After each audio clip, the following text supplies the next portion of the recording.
Blue skies call.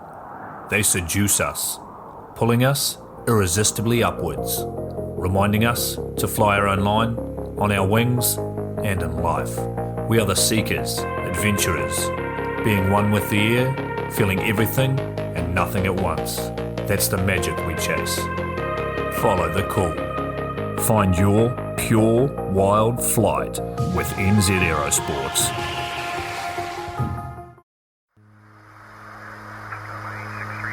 Coming straight from the cockpit, it's another episode of Lunatic Fringe with the fucking pilot.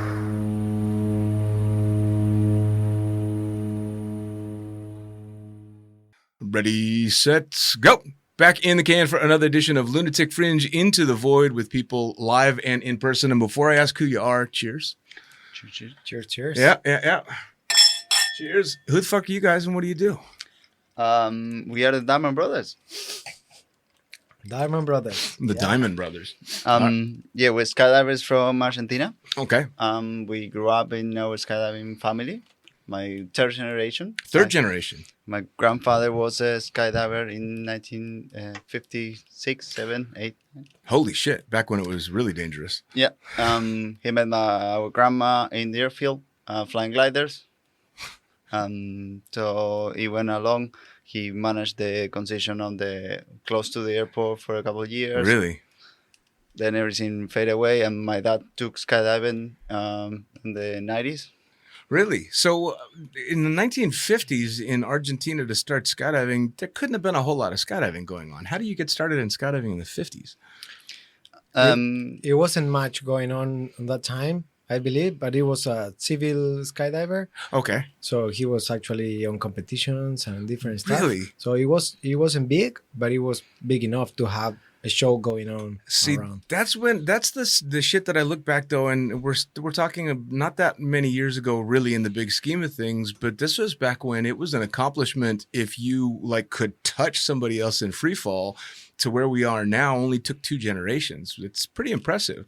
It is. But they're the heroes that actually got it all rolling. We're the ones that just get to take the easy stuff. Yeah, funny thing is that he was competing in classic accuracy with round canopies. Right. And he stopped skydiving when the Lemois or they start cutting the canopies in order to have some forward drive. Really? When That's the when it was controls actually start happening there, he's just like, oh, these guys are crazy. And Isn't it funny what you decide is a step too far?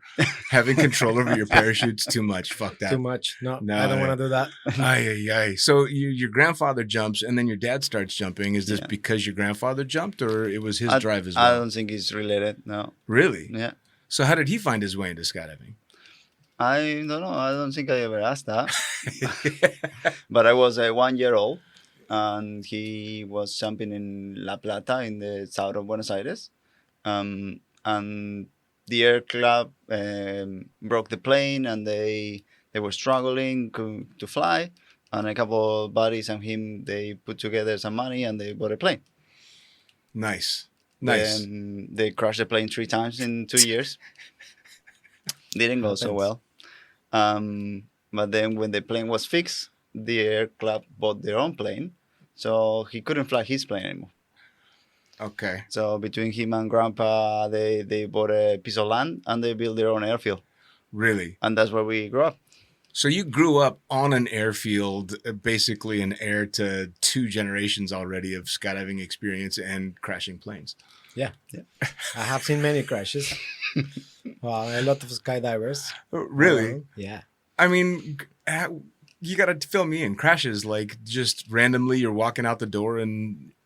No, just like, walking out the tent we have there, like at the beginning it was just a field. So sure, he started building everything from nothing. Right. So we were actually going there on the weekends after school. Like we jump in the car, we go to the drop zone, we sleep in a tent.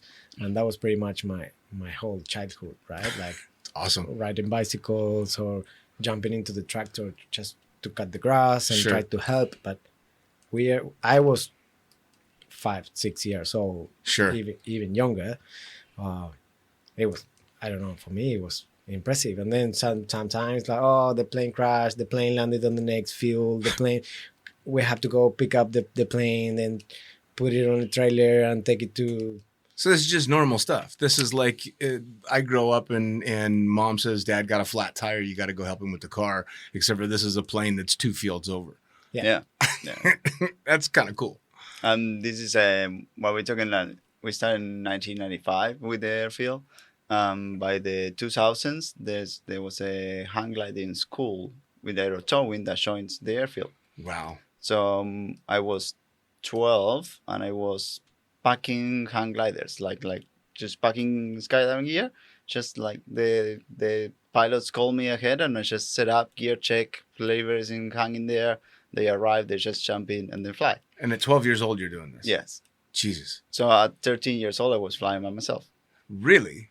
See, that's incredible too. That's something you'd never be able to get away with in the States. But to be able to do that, especially on your own airfield, how cool is that? No, it's incredible. So for me, I can't say that was my best childhood. Like I cannot imagine something different. Like, now, but you guys are like going to school and doing all regular stuff the kids do as well. Yeah. What did the other kids think of the shit that you guys got to do? that we're crazy.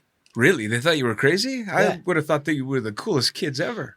Well, that's what the geography teacher said when I brought pictures back from flying in the mountains in the center of the country. I mean, she loved it, but to the other guys, we were the weirdos, like, well, you guys should go play football. Really? Yeah, well, yeah, I suppose, right? I mean, it's whatever's cultural. That's what you should be doing. If you're doing something different, it's kind of weird. But still, I don't know how that's not cool that at 12 and 13 years old, you're flying all over the place and all this stuff is happening basically at your house. I would have been straight to your house after school every day just to see what the fuck was going to happen. It happens. I mean, the boys came to the field a couple of times in the summer, and then we just spent time there. No? Did you, I'd imagine you've got stories to tell, so you go hang out with the kids later in the week because something cool happened over the weekend. Did they ever just call bullshit and say, no, we don't believe anything you're telling me? That happened. So we were inviting them to spend time at the airfield, but when they were 10, 12 years old, it's kind of difficult as well because you are so young. And then for their parents to say, oh, I'm going to let my kid go to this place with this guy. Sure. It was also like another side of the story, Sure. So because it's like an hour from Buenos Aires where we live, where they live as well. So it's a weekend trip, right? You can go and come back, but it's more like you go and spend the night there and then next day you come back. So more like teenager stuff, they were more coming and Fair enough. enjoying time at the pool and the restaurant that was there, or riding horses. Or So it was the full setup. yeah, Oh, that's cool. Now, is it still operational now? he knows a little more about all that stuff now because he took over at some point. He's still operating the hang glide part. My older brother, we have one brother in between. He got over the hang glide school, so he's teaching there, and the place is still open. Amazing. And we have gliders as well. That is so cool. I can imagine, especially if the operation was nowhere near where the people you're telling these stories to can go see for themselves, that probably half of them didn't believe you. I'm sure you guys get the same thing now. If I meet non-jumpers and you try and give them what's just a normal story to a skydiver or a pilot, and they think you're completely full of shit. So I'm convinced that all of my wife's friends just think I'm lying through my teeth all the time because of the stories that I've got, but it's just kind of what happened. Yeah. So you guys were born to end up in aviation in one way or another. Yes. I tried to be the black sheep of the family a little bit. Well, Marcos actually started studying, what was that? International. International business. Okay. And then I tried to study medicine because of the same, like Sure. everybody was skydiving and flying. And I was like, I want to spend more time with my mom. And I started playing football and rugby. And then I wasn't going to the drop zone every weekend. And then I was like, I'm not going to do this. And then one day, second year of medicine, I decided to go visit Marcos. He was living far away. and I did my first tandem with him. He was my instructor. Really? So next month, I was like, yeah, bro, I have to do it on my own. So You fought it as long as you could. yeah. AFF took 5 champs, like Really? just that he was born for that. Oh, that's so cool. I mean, it's kind of one of those things, right? You grow up and most kids want to like push away from whatever is normal in the family. For me, I pushed away against golf because that's what dad liked, but it's hard for a skydiver to wrap their head around not wanting to go out and jump as a kid, but it makes complete sense. But you did one jump and you were hooked. Yeah. However, my other brother, Lionel, and we have a sister too, Natasha, he doesn't skydive. Really? Yeah. No desire? No desire. He did the third tandem after, all his life. Not that long ago. He did jump with you and I did video. What's that? No, yeah. Yeah. We jumped together. Fair enough. I mean, as we know, skydiving's not for everybody. Sometimes people are just like, eh. But he's a hang gliding instructor and he just flew 300 Ks in 6 hours flying. He's just in his own flying style. Sure. So he's got his own little aviation thing going on. It's just not skydiving. Now, when did you start jumping? Because you were already flying at such a young age. But when did the whole free fall and jumping come? Well, apparently I forgot to ask my mom about if I could fly. So she got pissed off and didn't let me skydive until I was 18. So I was packing. We were going together to packing events all around South America, but I couldn't jump. She didn't let me jump. Wow. So when I turned 18, I did 3 tandems in the same day. Just the next weekend, I started doing assisted free fall because it was an AFF approved in the country, and then we start from there. Nice. Now, well, I was going to ask what your mom thought of it, because I mean, obviously, if your dad and his dad had done all this, she knew what she was getting into when she married your dad. But did she know what was coming with the kids? I'm not sure. Like every time I see her, she's like, well, I don't know. It's happening already, Sure. But I believe that she would like to have a doctor as a kid. I was going to say, is that tough for her? I mean, poor woman. She, the whole family's flying. She had a doctor and a businessman, and that went to shit, and you're both jumping out of airplanes. Fair. But she loves like how happy we are with what we're doing. Sure. And she appreciates that. That's as she said. She does stress about us a little bit, we decide to go swooping and just spiral ourselves in the ground, 100 miles an hour. She may not like the idea that much, but we try to be safe on it and just keep her. Now, does she understand the concept of what you guys are doing now, or is it all just jumping out of planes to her? No. Or does she know enough about She it? follows everything. She understands everything. She was stitching parachutes for my dad, like back in the days. Also, my dad is one of that survivors guys, right? Like old parachutes, and then he was coming back from the drop zone, and he was like, oh, my parachute ripped apart, and she was like, okay, what can I do? Like, do you want me to fix it? And she was fixing parachutes, so she understands. So she gets it. She gets it. All right. I mean, I was lucky with my mom. She was blissfully unaware for the most part what was really involved in skydiving. I mean, she knew you were jumping out of airplanes, and she even went and did a tandem with me, but she didn't know free flying or swooping or what different parachute sizes meant. So I think it's easier for a mom like that if they don't know, but if they do know, then I can get why she'd be a little bit worried. That was into canopy formation, because first planes didn't go as high. There was not enough money to go altitude or have turbines. And then the canopies that they bought, they were all used and coming from older generation, right. So they were jumping prodigies, and I think the linings came in the 2000s, but they were jumping 7 cells that they couldn't withstand free fall. Sure. But how weird is that though? They were jumping 7 cells that couldn't handle free fall, and now you guys are jumping canopies that are the competition canopies that you shouldn't take into free fall. Fair point. Kind of full circle right there.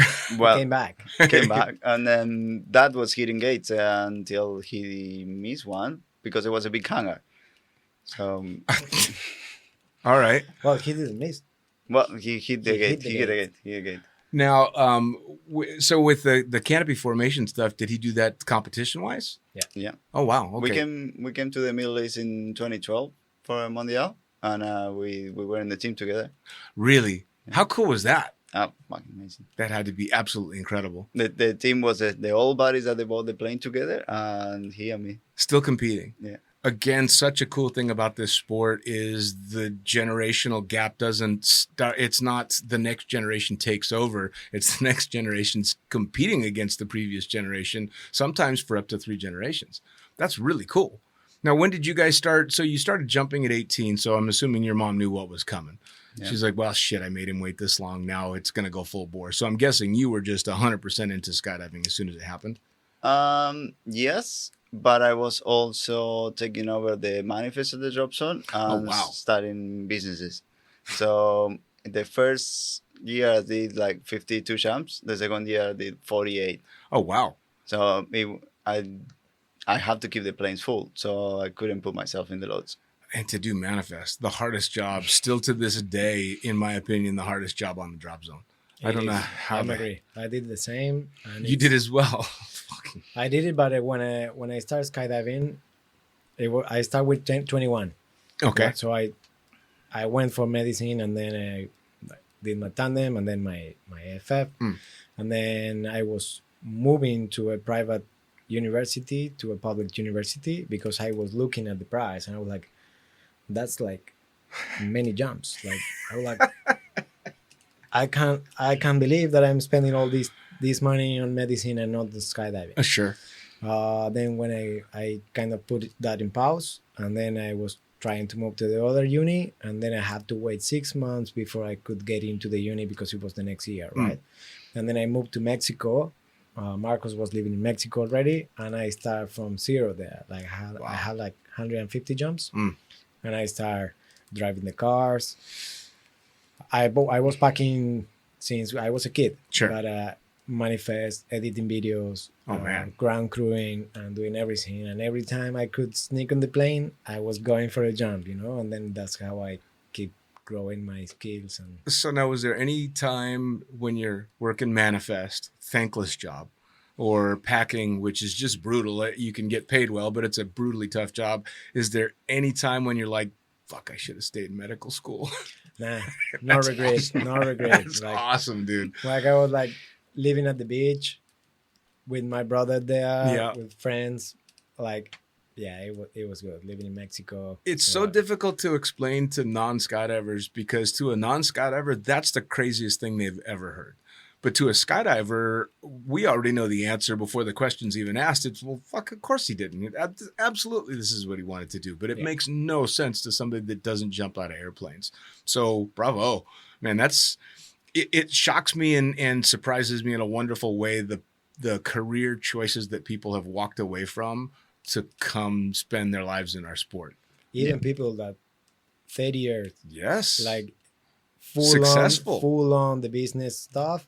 And they're like, yeah, no, I'm done. I want to do skydive. And they just quit their jobs and they start skydiving. But I understand them because, like, while I was this first era where I was studying and manifesting and trying to become a professional skydiver at the same time, I was going around with 3 phones and driving 2 hours a day back and forth from the drop zone, customers and everything.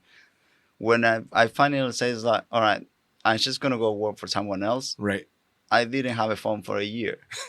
I can't do this anymore. Yeah. And that's when you grow up to yourself and your life and your style and you develop your love for the sport. No? Sure. And that really shows in what you do and then push you to a next level. Sure. Well, and I'd imagine too, especially because you had to take it so slow because you were basically running a drop zone, you still have the appreciation for the sport in regard to the culture and the people, because you're working with the people all the time. And so when the last load has gone up, you're closing the doors and enjoying the culture that is skydiving, which is ultimately, in my opinion, what keeps people in the sport for lifetimes. Yeah. The jumps are wonderful and I love skydiving, but I've stayed in the sport for 25 years plus because of the people.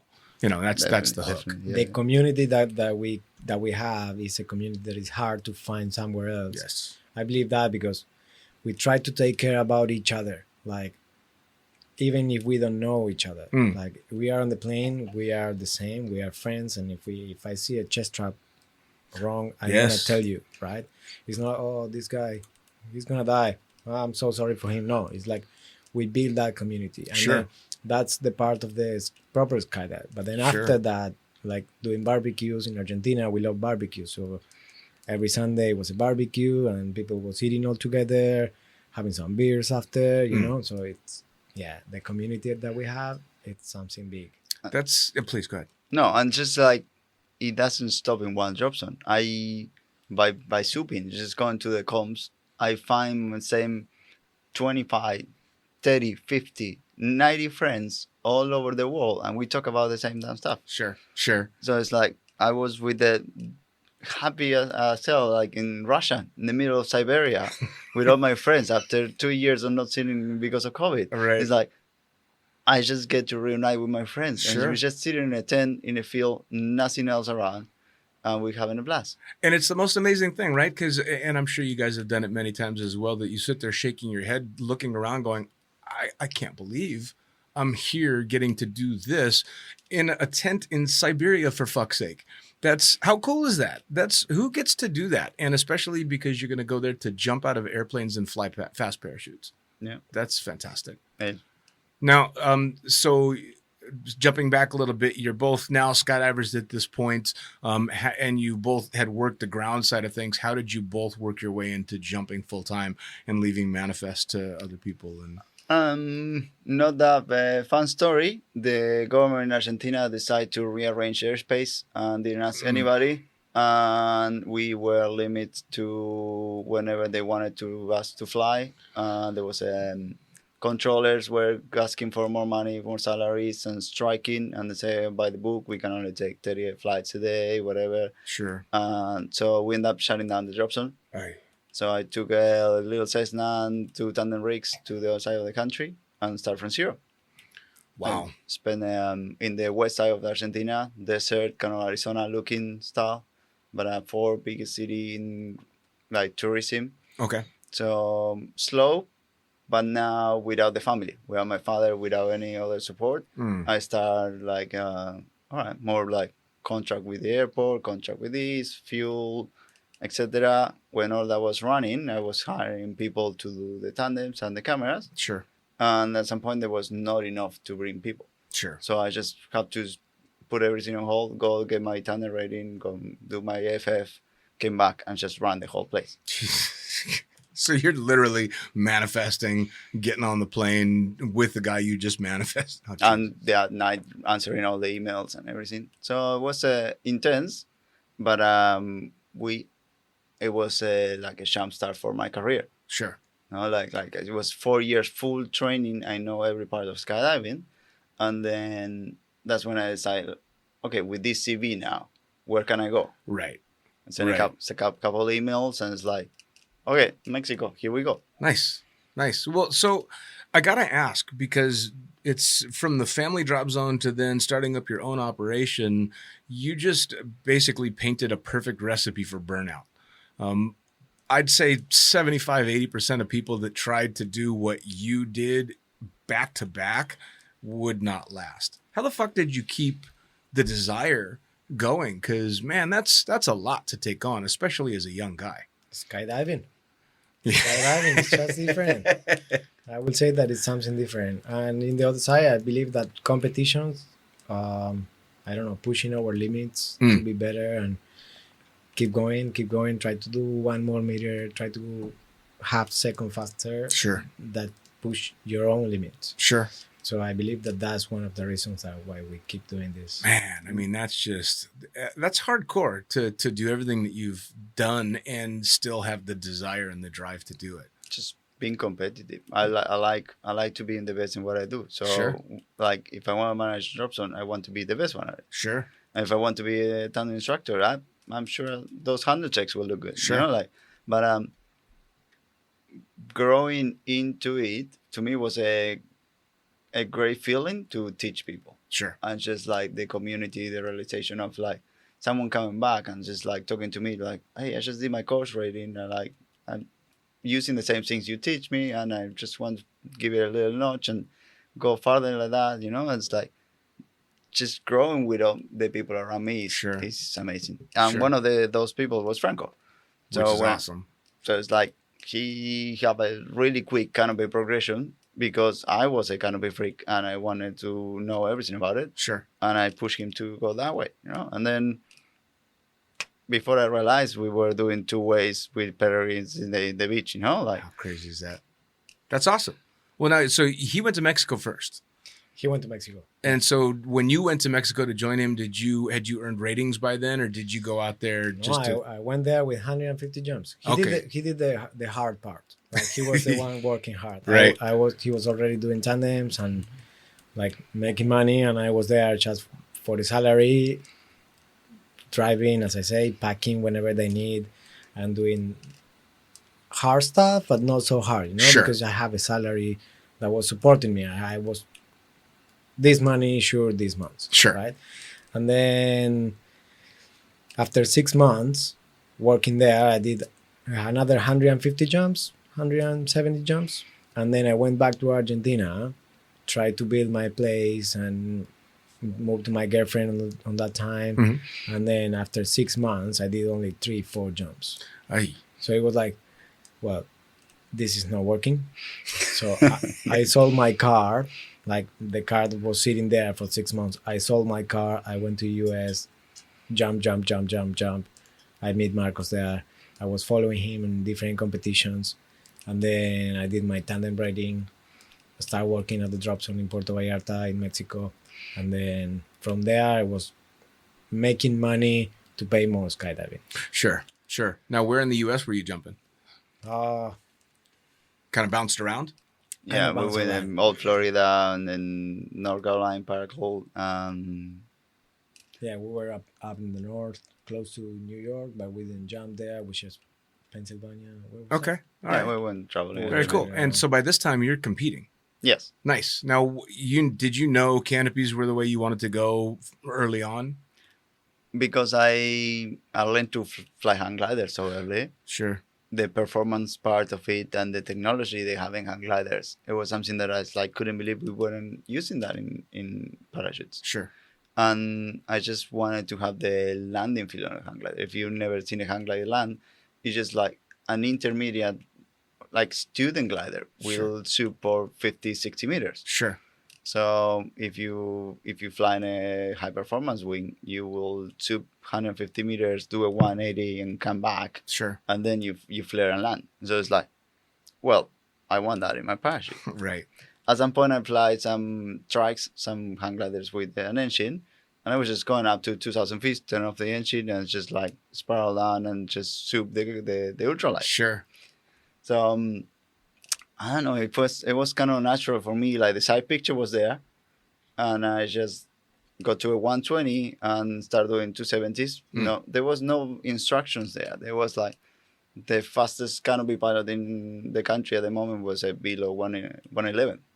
Okay. And it's just like because I grew up with the canopy formation. My dad was in those first 2 years. I already competed in canopy formation with my dad. Okay.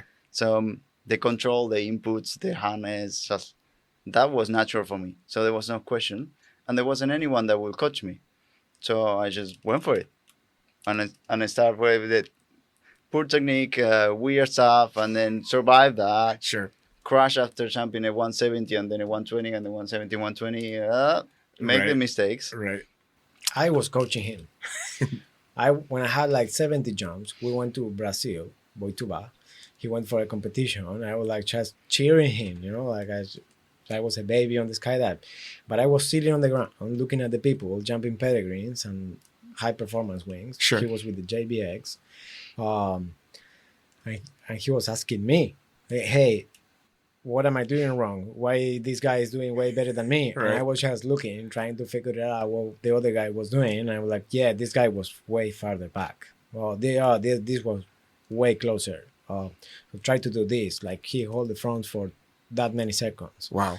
And I didn't know much, but I was just looking and I was like trying to figure it out what they were doing to pass all the information to Marcos, recording videos. Like from the ground with my phone. Like, How yeah, cool is it that, looks like though? Yeah. Well, I mean, but that's how people learn, right? I mean, you either learn by, making your own mistakes, and sometimes you get it right, sometimes you get it wrong, or you watch the guys that are nailing it and you try and break down what they're doing. So that's pretty cool. Low jumps or not, you still got a pair of eyes. And if you know what you're looking at, you're at least passing on that information so he can start to disseminate what's going on. That's pretty fucking cool. Yeah, I was still in a Crossfire 99 when I went to my first comp.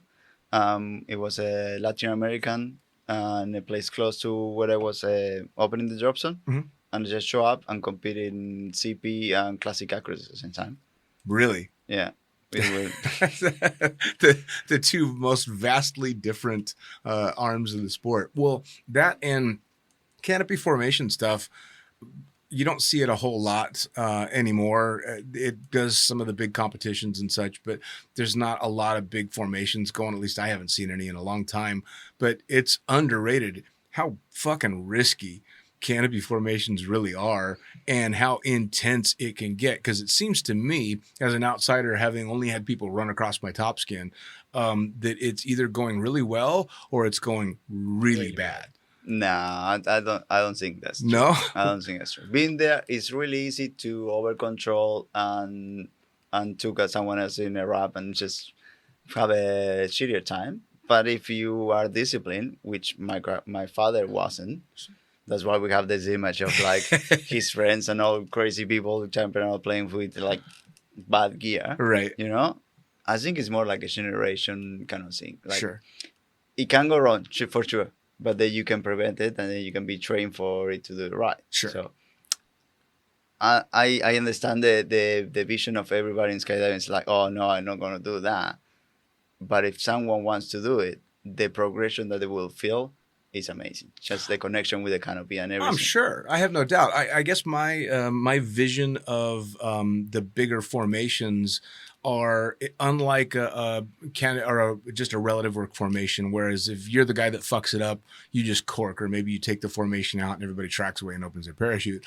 But there's something rather unnerving about the idea of being at the top of a stack, knowing that guy way down there, if he fucks something up, it could chain react all the way to me, and shit's going to get nasty quick. It just, especially if you're in the middle, I see these massive diamond formations, and I look straight at the center and go, that guy has got balls this big.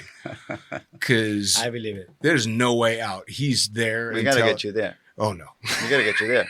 I just got my hands in a couple of canopies the other day, so we gotta get you there. Luckily, I have an excuse. I got at least a year on the ground. So, sure, absolutely. I'll say, you bet. Awesome. Let's talk next year then. I believe that there is a lot of people that wanted to really do it, but they know nothing about that. Sure. So they are these couple of freaks doing all that stuff, and it's so much fun. I'm sure. Like, yeah. Well, I mean, the planning that goes into it, the teamwork that goes into it, and then even the communication that can go into it while it's happening has got to be a blast. And it looks like it could be fairly intense too. It is. Four-way rotations, the most intense skydive I've ever done. Really? Just like going so aggressive under your canopy, just trying to dive those 30 meters to get to the other guys, like boom, boom, boom, boom, and just going for hitting the other guy. Right? And I've watched it on video, and you're like, this is absolute insanity, because it looks like it's a controlled crash every single time. It's bam, but I mean, wow. But to put it in the way like you are seeing the videos you see of people doing that, it's people that's been doing it for 20 years. Yeah. It's kind of like go any BFS full on team. Sure. It's like try to do that. Yeah. No, you won't go there. You won't be that aggressive. You won't just cork inside the tunnel and just kill anyone. No, like it takes time and it starts low and then you develop into that. Sure, absolutely. Speaking of, you go to Mexico. You're kind of hammering through anything you need to do so that you're able to jump. How did you work your way into jumping for work instead of packing and doing all that stuff? Well, at the beginning, it was way more money doing tandems than doing packing or manifesting or all that stuff. So I was like, start with the tandems. And then I wanted to keep going with the skydive. Really want to be a good free flyer at some point. Humble.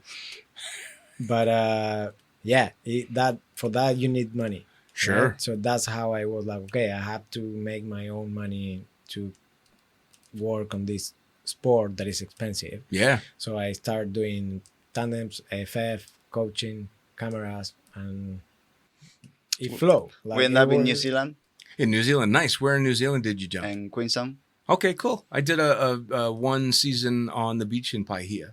I jumped with Davey Hogg and Ballistic Blondes out there and landed on the beach and drank too much. Beautiful. Yeah, it was good. It was good. How'd you end up in New Zealand? You just, like the sport is, you just knew people Yeah. and ended up out there?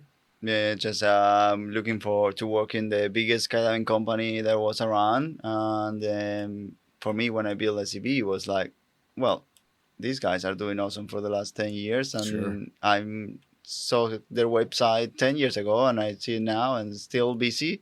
Sure. So it's like, okay, I got to get there. I just did some things around States and just like South America around, but it wasn't enough. I just was missing the volume. Sure. So I went there. I had too much volume.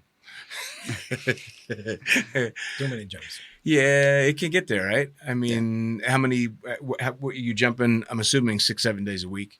Yeah. Whenever the weather was good, we were doing 9 to 12 jumps a day. So the 3,500 tons in 2 years. Jesus, that's a lot. That's a whole lot. Yeah. So burnout. Yes. And at some point, the drop zone didn't let us do more than 90-degree turns. And I was a canopy pilot. I was They couldn't fly your canopy. yes, it was a little bit frustrating. So we helped to develop a program to get back into it, to like clear out people and just coaching. And the drop zone didn't want anything to do with it. It's Sure. like just liabilities. I don't want it. But if you're willing to lose your job if someone get hurt, come up with a program and then we fix it. So with the top kind of pilots that were there, we work in a way to clear people out and just supervise them. Sure. And just like, I can do this for a living. I was coaching and traveling all on the weekends and then so holidays. So we figured out, and then after that, it's just like went full on coaching. Nice. So the last 3 years, I've been coaching canopy pilots around, and throughout the whole pandemic, doing it online. So we have some support system and people all over keep getting coaching. Well, and it's back to that passion, right? Because I mean, love skydiving or hate skydiving. My favorite way to jump on a consistent basis was doing tandems because I enjoyed the interaction with the students. I just had a good time with it, and it was a no-brainer. As weird as that sounds, it's just a no-brainer way to skydive. It's a very specific thing that you're going to do, and it becomes what started out as a terrifying way to skydive is a very easy way to skydive. Second nature, yeah. Yeah.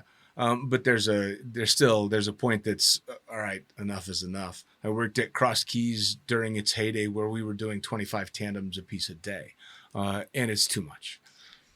I believe that you need the balance Yes. between doing that and doing different stuff, like coaching people. Now we are both canopy coaches, and coaching people or just going for a free flight jump or just mixing it with a AFF or cameras, like flying your body. If you have that balance, you can have a really long career as well. Sure. Because you don't burn from this. Like everything in the skydiving is so different. So from doing tandems, that is something really natural, easy at some point.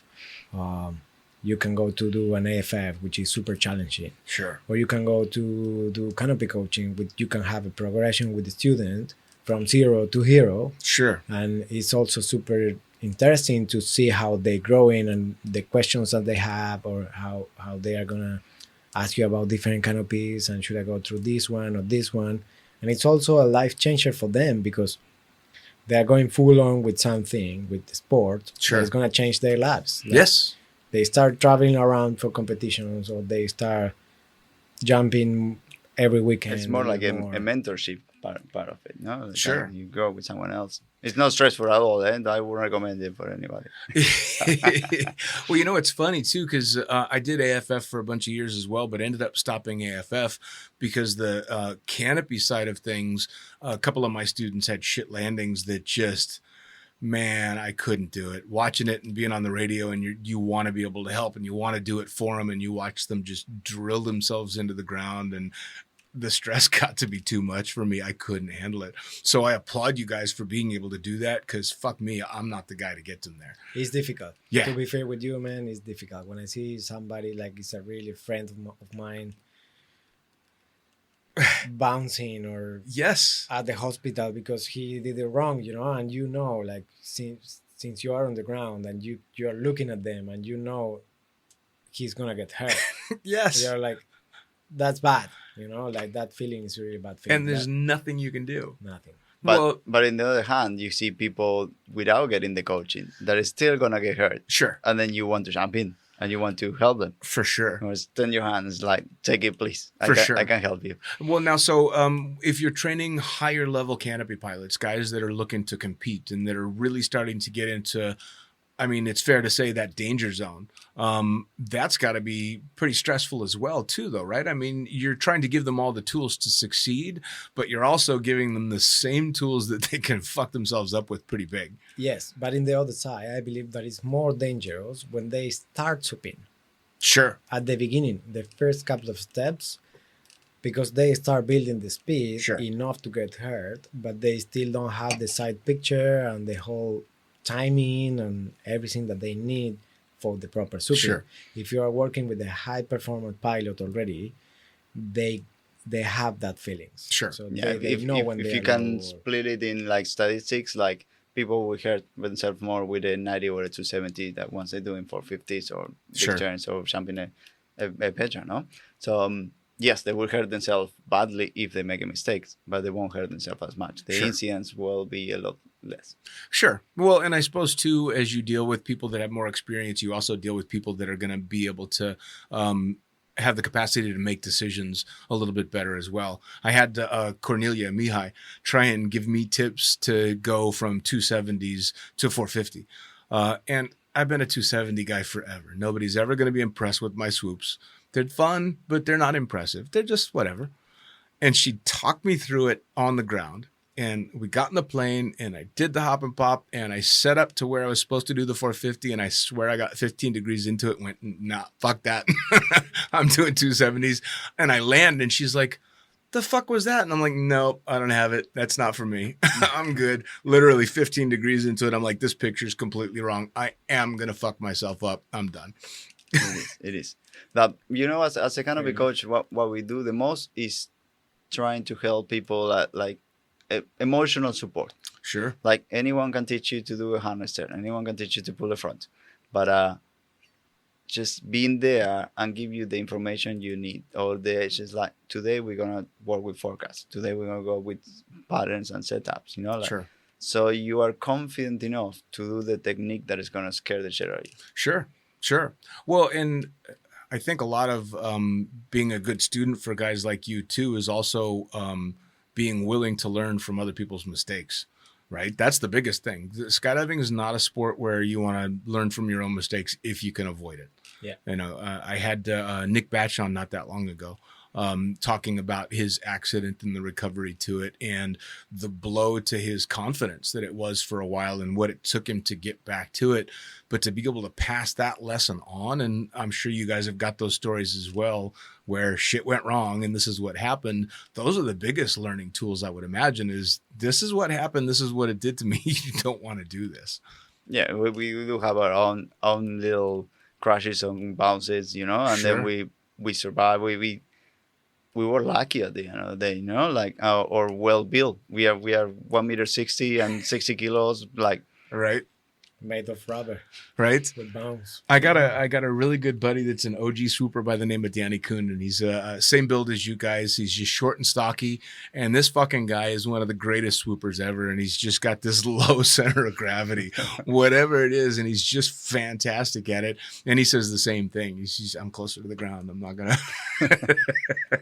And he fits in the plane better too. So definitely, yeah, I can stand in a twin order. Yeah, I split my legs apart. Yeah. You can't beat that. Can't beat that at all. So what does the future hold for you guys? I mean, obviously you're competing in your coaching and all that kind of stuff. And granted, COVID has been fucking weird for everybody. But what does down the line look at? Well, we still competing. 2020, 2021, we still travel the most we ever travel. We still did our thing. 2021 was a great season, so we have full support of the brands and sponsors to go into the 2022. We have War Games, we have a Sampat Open, a couple of LCPAs Nice. down the line, U.S. nationals and the world in U.S. The world again coming up. What do you think? I know that again, COVID put a hit on a lot of stuff, but I think skydiving's done a pretty good job of recovering. There was the competition in the Mondial was not that long ago. Yep. Were you guys there for that? Yes. We were there. And I heard that was overall a really good competition, that they did as good as they could to try and do well for everybody. The weather kind of cooperated. Yeah, the weather didn't help, and the splitting in 2 weeks was weird. But competition-wise was top of the line. Like Awesome. It looked like everybody was bringing the game. You know, like there wasn't as many competitors, but the ones that were there, they were fully committed. You know, I finished fourth. I got a gold medal in speed. Franco did like 10 overall. Something like that. That's one of the cool things, especially about CP, is just because you weren't in the standings the year before or even the competition before doesn't mean you're not going to take the podium the next time around. I mean, it seems to always be a game of inches, right? It's always so close from the top 20 guys. It's anybody's game. Yeah. If you miss one of the jumps, if you get the 0, you are down the list. So it's a mental game as well. Yeah. I believe that the people with more experience are more used to that game. They can handle this. They can handle it. Yeah. But if you make one mistake, it's really hard to go back to the first places. Sure. So you have to be playing at that level all the time, and it's a really tough game. Yeah. Well, and the other cool thing too about canopy piloting is, especially down the line, it's one of the few disciplines in skydiving that is spectator friendly. And I love it. I like it. Canopy piloting and the wind tunnel, I think, are the only two ways forward to the general public and a foot in the door for maybe the Olympics down the road. You guys are still young, man. I mean, there's a chance that you could be battling it out in the Olympics. How fucking cool would that be?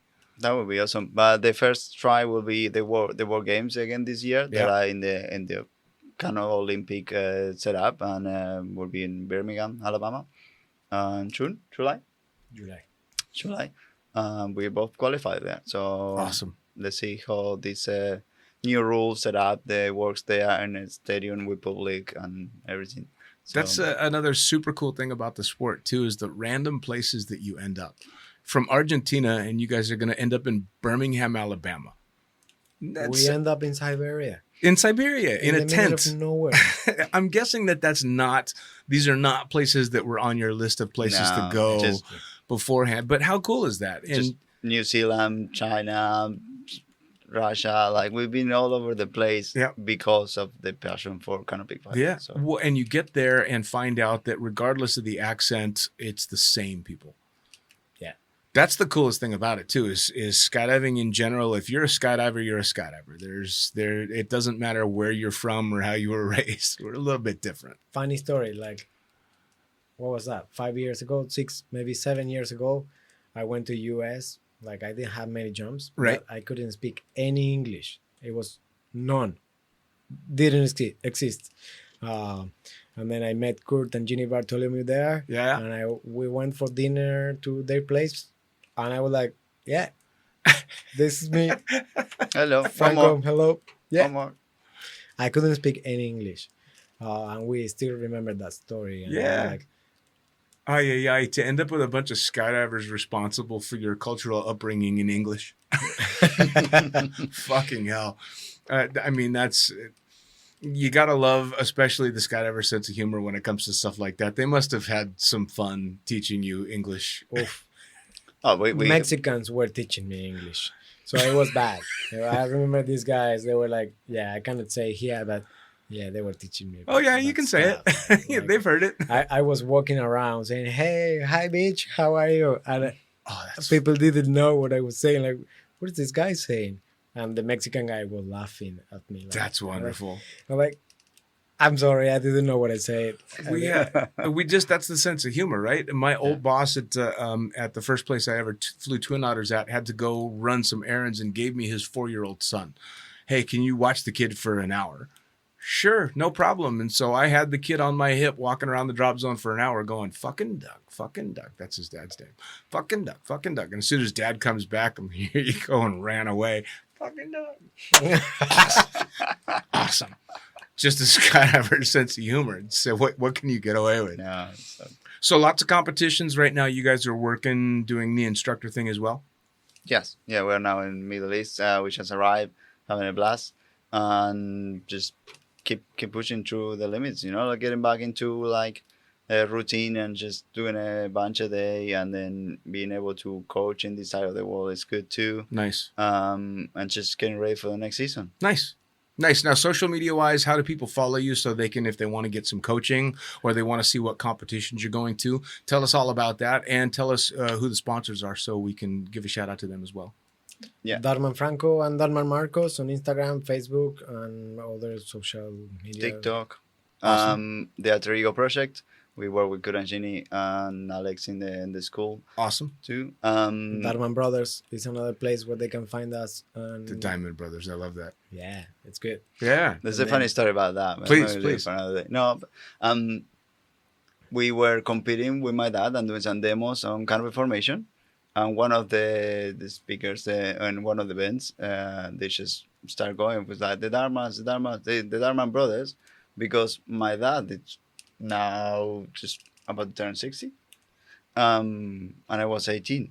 So we were just jumping together, but just people keep figure out, I was like, which one is the oldest? Your dad must have loved that. Yeah, he loved it. He's a charm. And then just the speaker just went with Darman Brothers, and he stayed there. And one day it was in New Zealand, and one friend just like, hey, I get you a logo. And they just build a brand, and it's like, How cool is that? it's good. Oh, why not? Yeah, I got accidentally nicknamed Princess 25 years ago, and to this fucking day, hence the crown on top of my microphone and shit Yeah. like that. Yeah. It takes a real man to get nicknamed fucking Princess.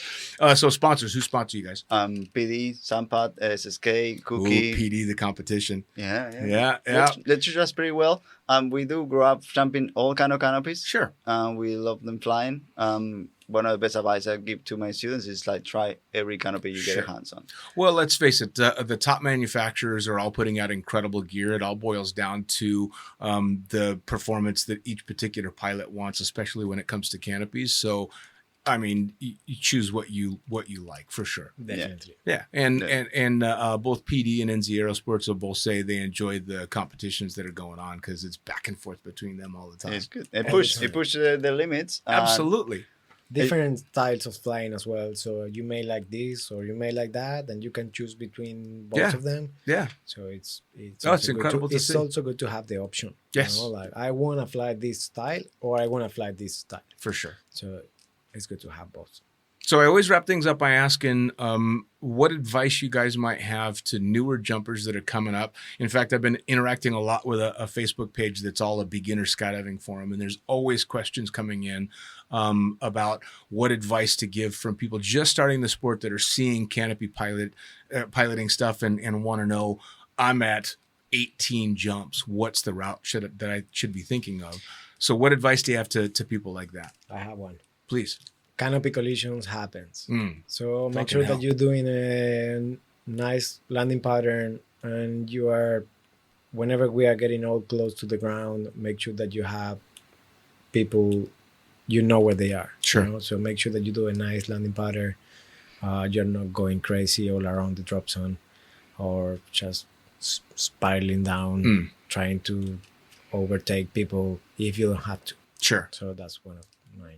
If it's canopy related, our brain needs to go faster than our parachute. If we are not able to think ahead and we are getting rushed under canopy, it's because we're probably in the wrong canopy. Sure. And there's a lot of ways to fix that. Could be maybe you just need to fly more in brakes.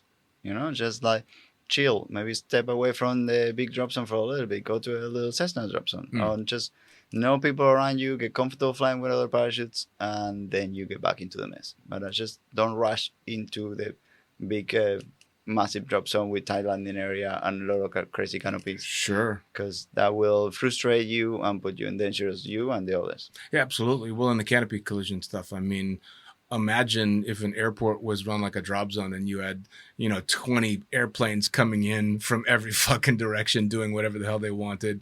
All in emergency state because we can't power up and go up again, Yeah. like we don't have any power. Yeah. So everybody's gonna go to the same spot Yep.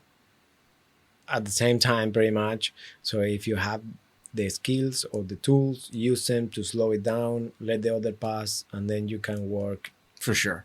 Now, what advice do you give to old fuckers like me that might be getting burned out? They've been doing it a long time and they're wondering if they should stay in the sport. My dad got some coaching from me the other day. He learned something. Really? So just get going again. It's like there's new things happening. There's new techniques and there's new models of parachutes. There will be something that will call your attention and engage you again. Just need to be with the right people. So Sure. keep shining time in the drop zone. Keep having drinks with the sunset, and then try to figure out which way you want to Nice. keep going. But Nice. there's always an ocean there. I think. Sure. By the way, very cool that you coached your dad. That's awesome. It's cool. And what do you think for anybody getting burned out? Start with crew. Maybe it's another thing. Something different. Something different, Start with something different and push your limits. Never stop learning. Nice. I believe that's something that everybody wants, like never stop learning and challenge yourself. And That's the gonna bring recipe back the for passion. recipe for pleasure and long life in this sport is never stop learning. I've said it years and years ago. The day I think I've got it all figured out is the day I take up golf. Because if you think you know everything that's coming in this sport, One of the things that happened to me when I was like doing everything in the drop zone is that no one was there to say no. Mm. And I got comfortable in a canopy and I started doing things that I shouldn't have been doing. And no one was limiting me. Sure. The only thing that kept me alive was from time to time to say like, I'm going to downsize. I'm going to change canopy. So I'm scared again. Just to be respectful from what I'm doing. Sure. So it happens that if you've been for many years in the same gear, in the same activity, doing the same thing, you're risking yourself by not being afraid. Sure. You start to get complacent. Yeah, For sure. So if you want to change there, it will give you the chills again, and it will push you, and then will like you conquer that, and it's like, oh, I can do this. Sure. And then you will be able to move into. How bizarre skydivers are that we're so highly motivated by fear. In a good way. In a good way. In a very Yeah. positive way. I had taken a huge break from skydiving, and the only reason I started jumping again is because a good buddy of mine suggested we go make a jump, and it made me nervous. I went, oh, fuck. All right. Yeah, I suppose I should go jump again. I just got butterflies. And then I went and became a fun jumper and still going. I have a BK67 if you want to try. I'll pass for a little while. Give you the chills. I'm hitting that upsizing phase. Gentlemen, cheers to this. Thank you Thank so you much very for much. taking the time. Very cool. Everybody needs to check you guys out. Follow for coaching, follow for competitions, all that stuff. Guys, thanks so much. Thank Thank you. See you next time. See you next time. Bye. And there you have it. Another episode of Lunatic Fringe Into the Void, brought to you as always by, and say it with me, fuck yeah, NZ Aerosports. Head to nzaerosports.com. By Pussfoot. That's right, head to pussfoot.com, the extreme sports collective, and check out everything they've got to offer. By summitparachutesystems.com. Jarrett Martin and the family cranking out amazing pilot rigs, as well as incredible rigging courses. And now joining the Lunatic team, it's the one and only Tony Suits. You know him, you love him. Head to tonysuit.com. Check out all the amazing standards, as well as the new incredible signature line they've got going on. And as for us, the Lunatic Fringe is now on YouTube. That's right, you're going to have the chance to put faces to the audio by heading to youtube.com and looking up the Lunatic Fringe podcast. It's easy. Hit the like button, hit the subscribe button, check out all the amazing videos from the previous guests that we've had, as well as new and upcoming interviews on video. As always, I am the fucking pilot. Head to thefuckingpilot.net or theprincesspilot.com. Thanks for joining. We'll see you next time around.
Jam.